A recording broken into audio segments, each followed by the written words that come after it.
Aniq bilaman, frutini jelelarni siz ham bolangizga bir marta bo'lsa ham olib bergansiz, chunki meni bolalarim juda ham yaxshi ko'rishadi. Hozir birgalikda frutini mahsulotlaridan podarka uchun korzinka tayyorlaymiz. Qani ketdik.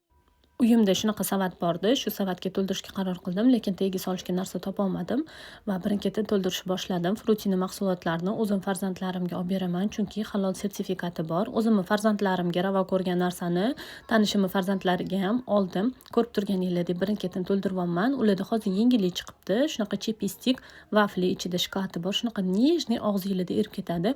Menimcha har bitta farzandi bor ota-onalarga yoki yosh bolalarga bu sovg'a juda ham yoqadi deb o'ylayman. Birinchi marta tayyorlaganim uchun o'zingizlar baho beringlar. Sizlarga farzandingizlarga shunaqa sovg'a berganda yoki o'zingizlarga shunaqa sovg'a olganinglarda yoqarmidi? Biz yoshligimizda shu jelelarni juda ham yaxshi ko'rib iste'mol qilardik. Korzinkamiz ham tayyor bo'lib qoldi. Nima deysizlar?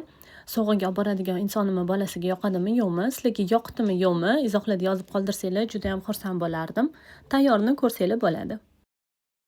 Ikki marta bunaqa savatda sovg'a tayyorlashim sizlarga yoqdimi? O'zingizlar baho beringlar va nima deb o'ylaysizlar? Sizlarga shunaqa sovg'a berishganda yoqarmidi? Izohlarda yozib qoldiringlar.